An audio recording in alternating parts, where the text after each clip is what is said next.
Hello दोस्तों, कैसे आप सभी लोग। हमारी आज की कहानी है दो दोस्तों के बारे में। एक का नाम था राम और दूसरे का नाम था श्याम। राम बहुत ही सीधा साधा था, जबकि श्याम थोड़ा सा चालाक था, लेकिन दोनों में गहरी दोस्ती थी। एक दिन दोनों जंगल में लकड़ियां काटने के लिए गए और जैसे ही वो जंगल में गए उनको एक संदूक मिली जिसमें जंग लगी हुई थी। जैसे उन्होंने खोल के देखा वो हैरान रह गए क्योंकि संदूक सोने से भरी हुई थी। तभी राम ने कहा, चलो श्याम, हम दोनों इस सोने को आधा आधा बांट लेते हैं। लेकिन श्याम ने कहा कि नहीं, हम इसको सुबह बांट लेंगे, अभी से ऐसे रहने देते हैं। राम इस बात पर मान गया और वो अपने घर चला गया। लेकिन श्याम के मन में लालच आ गया था। वह रात को अपने घर से निकल गया और उसने संदूक में जितना भी सोना था उसने सारा का सारा लूट लिया और साथ ही साथ उसने संदूक के अंदर पत्थर भर दिए।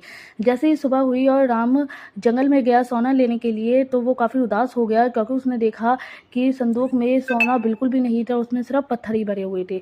वह सारी चीज़ें समझ गया था और श्याम की चालाकी के बारे में भी, लेकिन उसने किसी से कुछ नहीं कहा क्योंकि श्याम उसका गहरा दोस्त था।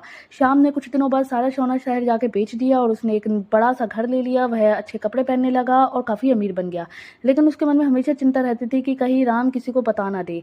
एक दिन उनके गांव में कुछ राजा के सिपाही आए और उन्होंने बोला कि राजा का छुपा हुआ खजाना जंगल में किसी ने चुरा लिया है और जो भी दोषी मिला उसके ऊपर कार्रवाई होगी। इस बात से श्याम काफी ज्यादा डर गया और वह राम से मदद मांगने के लिए आया।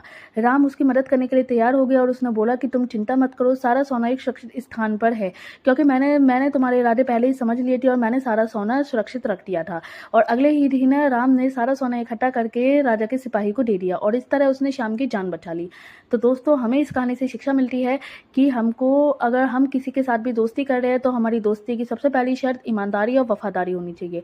आप सभी को कैसे लगी हमारी कहानी कमेंट बॉक्स में जरूर बताइएगा और अच्छी लगी तो चैनल को लाइक और सब्सक्राइब जरूर करिएगा। मिलते हैं अपनी अगली कहानी में।